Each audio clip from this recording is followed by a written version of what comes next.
Santo Afonso de Ligório era um napolitano, um filho do século XVIII. Ao chegarmos a Nápoles, cidade pitoresca e movimentada, quem nos poderá indicar hoje por onde devemos começar o nosso percurso dos lugares em que o santo viveu e atuou? Nós queremos ir para a igreja de Santo Afonso. O senhor sabe onde fica esta igreja? Sim, no centro, perto de Monte Santo. A sua lembrança é ainda viva nesta pequena praça do centro histórico. Mas não só a lembrança. Ao lado da igreja de Santo Antônio à Tárcia, vivem e trabalham os padres do instituto religioso, cuja origem e missão se encontram nas normas e nas palavras do santo, os redentoristas, aqui presentes desde 1815. A sua história, porém, começara muito antes, em 1723, num lugar em que a fé e o temor de Deus eram geralmente pouco respeitados, no Palácio de Justiça, baluarte do poder secular, situado no coração da cidade. Existem ainda hoje a antiga fachada e as salas históricas do Palácio de Justiça. E aqui foi honrada a memória de Afonso de Ligório com uma lápide comemorativa. Aos 16 anos de idade, era já doutor em Direito Civil e Canônico e começou a exercer a atividade forense aos 19 anos. Justiça. No Reino de Nápoles, isso significava alta consideração e carreira. Estamos em 1723. Devido a uma maquinação política, Afonso perdeu uma causa sensacional. Ó mundo, agora te conheci, exclamou o advogado Ligório, abandonando para sempre o Tribunal de Justiça. Mas uma outra porta se abriu. Após 4 semanas de decepção e desânimo, no dia 29 de agosto de 1723, o jovem cavaleiro Afonso de Ligório entrou na igreja de Santa Maria della Mercede. Ajoelhando-se diante da imagem de Nossa Senhora, depôs o seu espadim de cavaleiro e fez voto de se ordenar sacerdote. E o Senhor disse-lhe: deixa o mundo e entrega-te a mim. Mas o Jesus que o chamava não era para ele só um menino encantador. Era também o homem flagelado, sofredor e maltratado, como representava as imagens das galeras de seu pai, Dom Giuseppe de Ligório.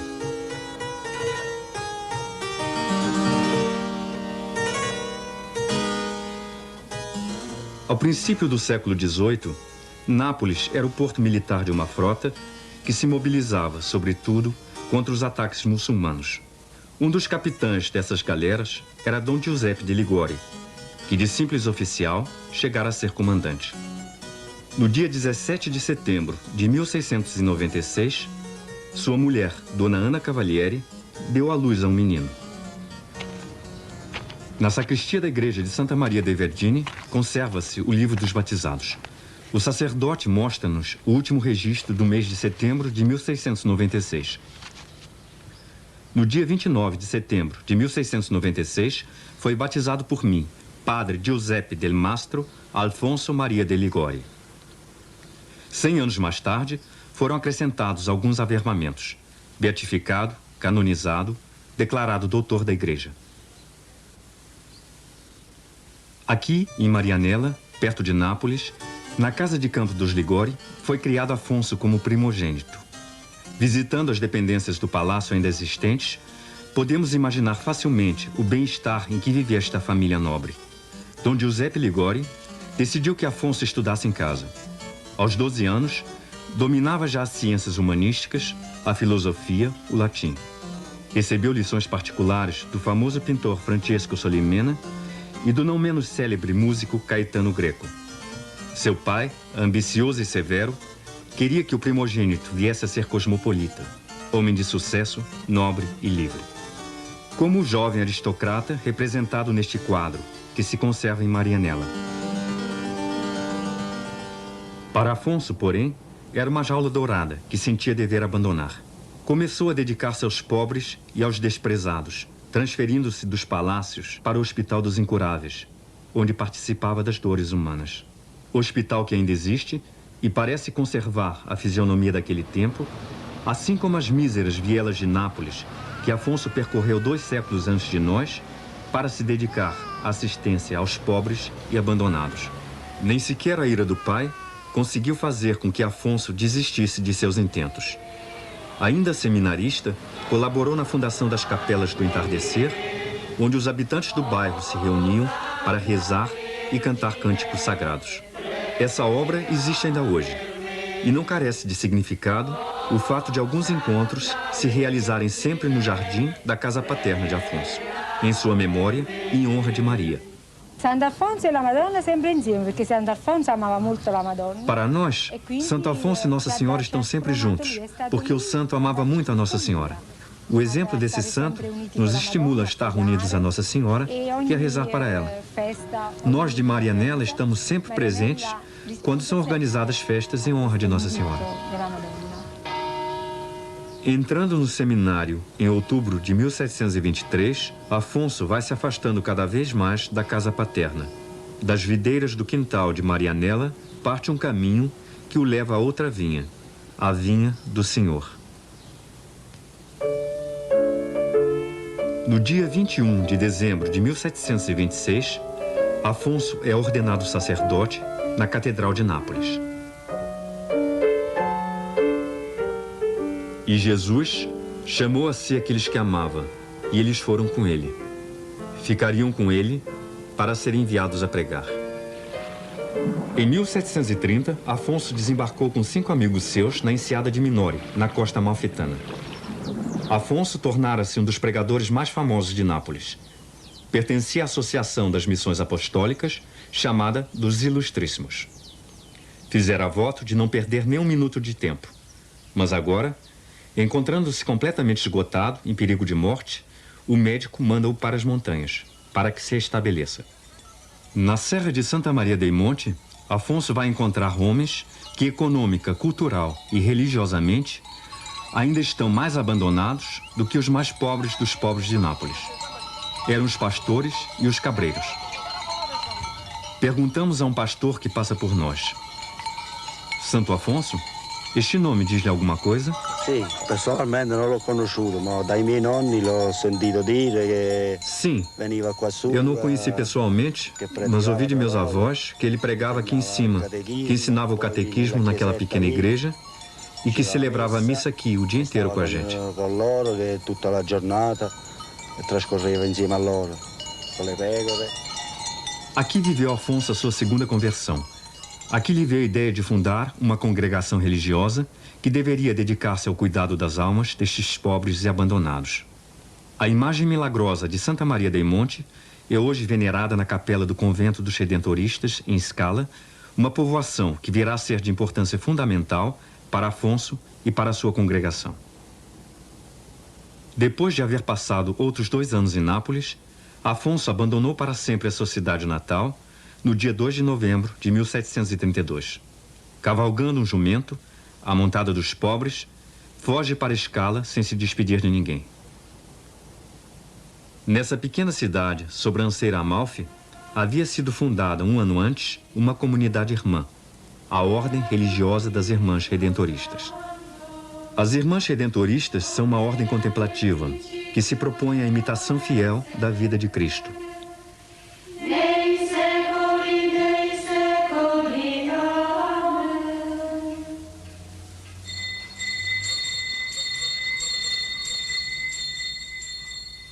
Foi sua fundadora, Irmã Maria Celeste Crostarossa, ex-carmelita. Assistida por Dom Falcoia, bispo de Castellammare, Irmã Celeste fundou o primeiro mosteiro e, sempre apoiada pelo bispo, favoreceu e animou o projeto de Afonso. Não muito distante do mosteiro das Redentoristas, encontra-se a Casa Anastásio, hoje abandonada e que foi a primeira morada de Afonso. Na manhã do dia 9 de novembro de 1732, sob a presidência do bispo Falcoia, a nova congregação reuniu-se na capela provisória. Meditaram longamente, cantaram a missa do Espírito Santo e entoaram o Te Deum. Assim, foi fundada a congregação do Santíssimo Redentor, os Redentoristas. Afonso de Ligório tinha 36 anos e a sua concepção de uma nova comunidade lentamente ia tomando forma. Retirava-se com frequência a uma gruta próxima para meditar e refletir sobre o desenvolvimento futuro da comunidade. Segundo uma piedosa lenda, Nossa Senhora aparecia-lhe nessa gruta, dando-lhe sugestões e normas para o novo instituto missionário. Mais tarde, construíram uma capela nesta gruta.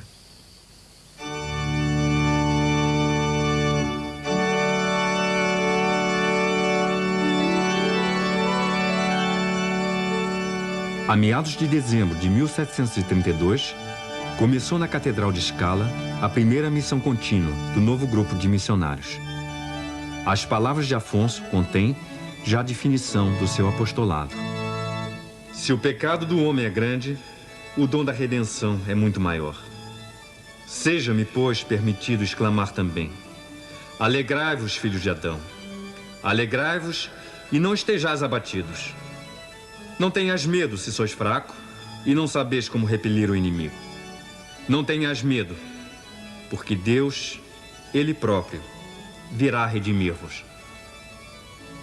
A cruz do Santuário de Scala na cripta da Catedral. Um confessionário.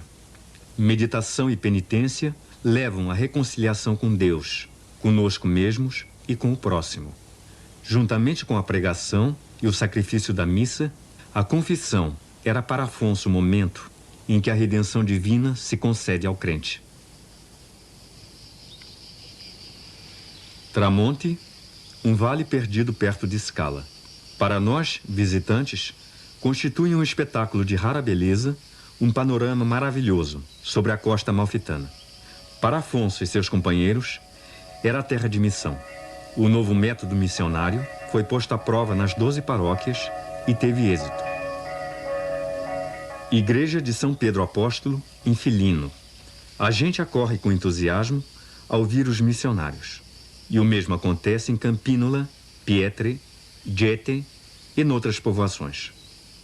Alugam uma casa e o irmão Vito Curtio trata da cozinha. Não aceitam remuneração pelo próprio trabalho. San Michele Arcangelo, em Gete. A lembrança de Santo Afonso e da sua missão sobreviveu nos séculos. Junto desta capela, cavada na rocha, outrora lugar de culto romano, reuniam-se às centenas os habitantes dos arredores. O santo e os seus confrades mantiveram-se fiéis ao próprio lema: evangelizare pauperibus, pregar aos pobres, e nele é abundante a redenção.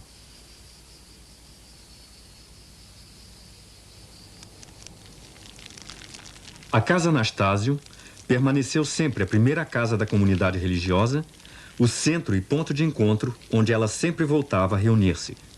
Embora os missionários, chamados por outras tarefas e por novas fundações, a tivessem que abandonar, decorridos apenas 5 anos.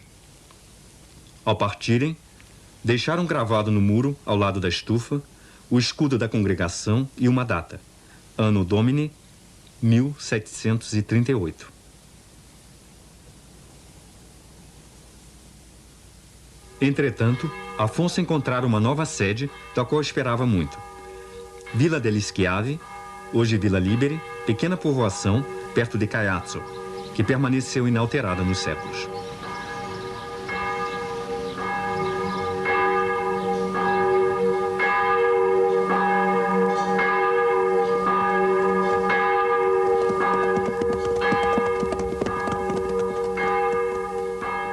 A pequena igreja de Santa Maria e a casa anexa, confiada a Afonso na primavera de 1734.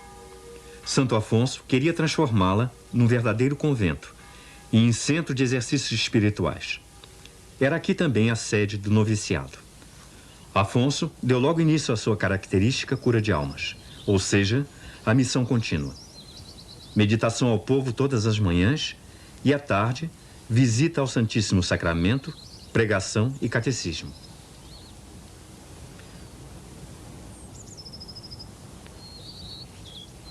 Ao longo das paredes da igreja, vemos ainda as cruzes levadas às missões das paróquias circunvizinhas.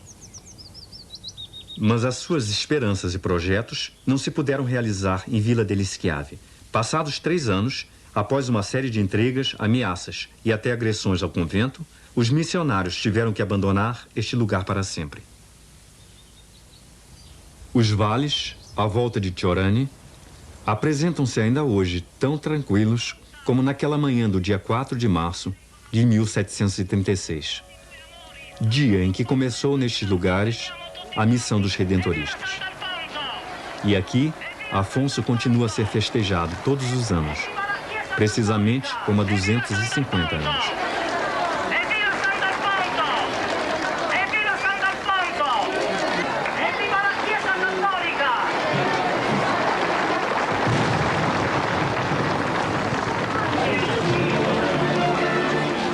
Também então se ouvia exclamar: chegou o santo! Repique de sinos, música e foguetes saudavam a chegada dos missionários. Tanoia, biógrafo de Afonso e seu contemporâneo, escreveu: passado pouco tempo, Tiorani não se reconhecia a si mesmo. Foram banidas rixas e rancores. Os jovens deixaram de proferir palavrões, e as jovens já não cantavam canções profanas. Nas casas e pelas colinas, ouviam-se ressoar as canções religiosas de Afonso.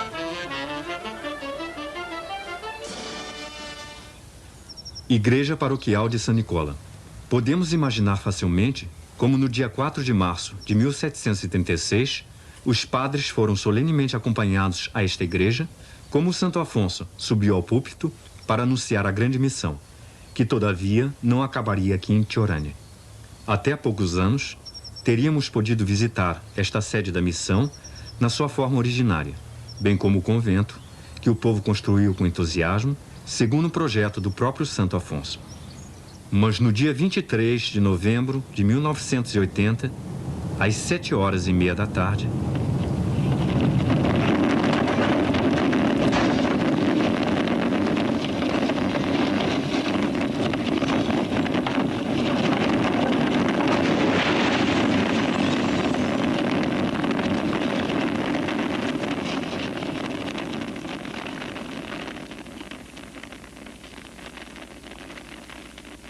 o terremoto destruiu a igreja paroquial, a igreja dos redentoristas e grande parte do convento. Desabou também o Palácio Sarnelli, onde em 1736 os padres tiveram a sua primeira morada, como hóspedes do barão Sarnelli. 2 filhos deste barão eram sacerdotes. Um deles, Gennaro, já redentorista, era amigo íntimo de Afonso. Estes persuadiram o pai a ceder o terreno necessário para a construção de um convento, aquele que viria a ser mais tarde a casa-mãe da congregação. Com a ajuda de amigos fiéis, Afonso pôde finalmente realizar um dos seus desejos mais importantes, a criação de uma comunidade religiosa com sede fixa, uma casa em que se pudesse viver segundo as regras do Instituto. 250 anos mais tarde, amigos e confrades de todo o mundo colaborariam na reconstrução da casa destruída pelo terremoto e na restauração da parte da mesma casa menos danificada. O visitante encontra aqui, a cada passo, vestígios da história antiga da congregação. Afonso viveu e trabalhou nesta cela quase 15 anos. Aqui, escreveu muitas das suas obras. Pintou, compôs cânticos sagrados. Aqui também se realizou um processo decisivo na sua vida, ou seja, a integração da sua personalidade com a nova comunidade. Aqui escreveu o projeto da regra. Capela da Casa de Tiorani. No dia 21 de julho de 1740, festa de Santa Maria Madalena, essa capela foi a sede histórica deste processo. 5 padres e 4 irmãos fizeram aqui o voto de perseverança nas mãos de Monsenhor Falcoia, até então diretor do Instituto. A primeira profissão religiosa na história da congregação. Irmão Gennaro Rendina. Irmão Gioacchino Gaudiello. Padre Giovanni Mazzini. Padre Andrea Villani.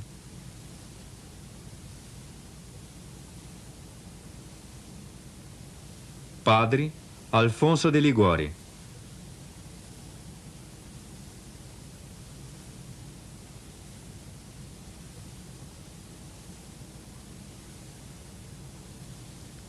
Padre Saverio Rossi. Padre Cesare Sportelli. Irmão Vito Curzio. Irmão Francesco Tartaglione.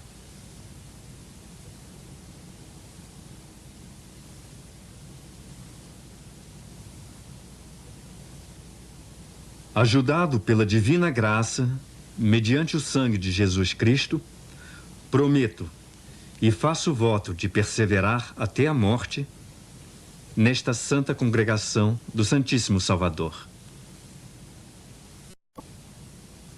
Cada um deles assinou este documento acrescentando ao próprio nome. Prometo nos termos supracitados. Em 1743, celebrou-se nesta capela o primeiro capítulo geral da congregação. Afonso foi eleito reitor-mor só no quarto escrutínio. Afonso tem 47 anos e jovens cheios de zelo aderem a esta comunidade, que cresce sem cessar. Nos 15 anos seguintes, os padres de Chiorani pregam 243 missões. Em 1749, o Papa Bento XIV aprovou as regras do Instituto. Na capela de Chiorani teve lugar um novo capítulo geral, que determinou os estatutos, então chamados Constituições. Afonso foi eleito de novo reitor-mor, mas desta vez no primeiro escrutínio. O número dos candidatos ao noviciado aumentou de repente, quando o limite de idade para admissão baixou para 18 anos. Aquilo que a história documenta é a realidade ainda hoje, embora de forma diversa. Há 250 anos que a sede do noviciado é esta casa de Chiorani. Durante o seu primeiro mandato de reitor-mor, Afonso mandou construir outra casa, Pagani. Apesar de tempestades, terremotos e transformações, continua em pé na Praça Santo Alfonso, como uma fortaleza, que resiste cheia de vida junto com a sua cidade. No verão de 1987, foi o lugar do encontro de jovens da Europa que estudaram os problemas e a missão do cristão de hoje, segundo o espírito de Santo Afonso. Entramos neste quarto simples, na ala antiga da casa. O quarto comunica com a capela através de uma janela. Aqui viveu Afonso de 1751 a 1762. Aqui terminou, em 1753, a sua obra teológica mais importante, que lhe merecerá o título de doutor da Igreja: a Teologia Moral.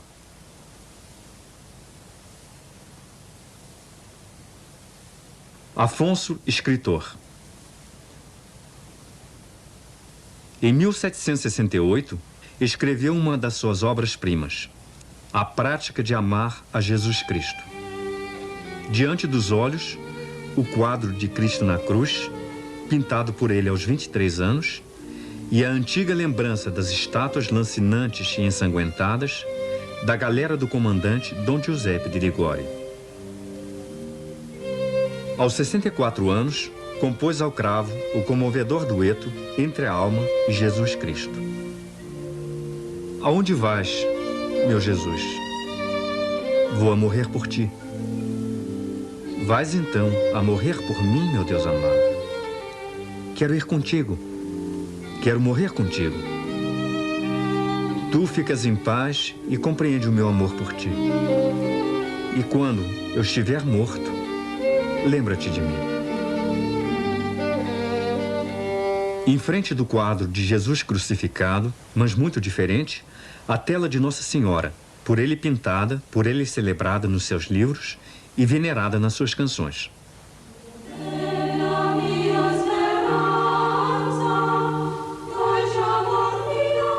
O grande meio da oração. Este livro pertence à série de escritos que tratam das questões práticas de fé. A sua linguagem simples e brilhante pode considerar-se um contributo para o desenvolvimento do italiano moderno. Durante a sua vida, Afonso deu trabalho a 53 editores. As suas obras, traduzidas em mais de 70 línguas, tiveram mais de 20.000 edições. A antiga biblioteca de Pagani, por ele fundada, documenta a sua erudição, argúcia e cultura. Aos 66 anos de idade, é nomeado bispo de Sant'Agata dei Goti pelo Papa Clemente XIII. Essa eleição, que ele não queria absolutamente aceitar, vem arrancá-lo de improviso à sua obra em 1762. Com enorme relutância, mas por obediência ao Papa, Afonso aceitou a nomeação, tornando-se, para a sua diocese, um bispo sensível à justiça e favorável às reformas. A sua memória caracteriza ainda hoje a fisionomia da cidade. A Praça da Catedral tem o seu nome e a nascente de fé que ele abriu para a sua diocese nunca mais se esgotou. Afonso é agora um homem gravemente doente da gota, mas o Papa Clemente XIV contenta-se com que Dom Afonso de Ligório governe a diocese do seu leito de enfermo. Só depois da morte do Papa Clemente XIV, em 1775, que o seu sucessor, Pio VI, aceitou finalmente a sua demissão. Com quase 80 anos, pôde finalmente deixar a sede episcopal e voltar ao seu convento de Pagani. Os confrades puseram à sua disposição 2 quartos. Um era a capela, onde mandou pendurar, ao lado da janela, um quadro pintado por ele em 1746, uma meditação sobre a morte. A quem ler, olha o que um dia virás a ser.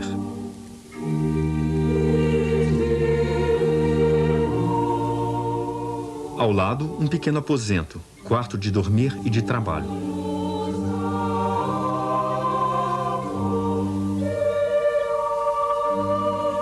Chama-se a si mesmo pobre aleijadinho. E não exagera. Passa quase todo o tempo numa cadeira de rodas. Comer é para ele um tormento. E quando trabalha a escrivaninha, encosta de vez em quando a testa uma pedra fria de mármore para aliviar a dor de cabeça contínua. Nos últimos anos de sua vida, não podia celebrar a missa. O seu lugar era agora sob a cruz de Cristo. A doença ia apertando cada vez mais dolorosamente a sua cabeça contra o peito, até o ponto de a não poder nunca mais levantar. Afonso tem 90 anos. Só Deus sabe qual e quão grande foi a sua angústia espiritual ao fim da sua vida. Todavia, o seu último retrato representa-o de olhos vivos e pensativos, testemunhas do seu vigor espiritual até a morte. No dia 1º de agosto de 1787, chegaram a Pagani muitos confrades das outras casas. Às 11 horas, souberam que Afonso estava a morrer. Recolheram-se em oração à volta do seu leito. Cada um queria que o pai tocasse um crucifixo, uma imagem de Nossa Senhora. Ao toque do Ângelus, expirou.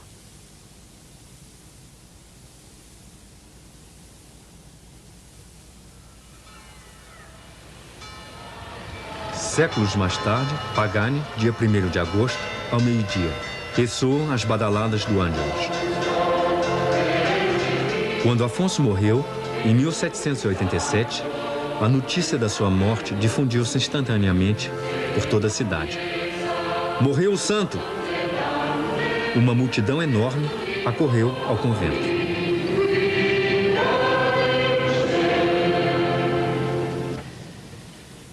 Muito numerosas as crianças e os pobres que vieram despedir-se do seu amigo, visitá-lo pela última vez. E hoje, como então, continuam a fluir.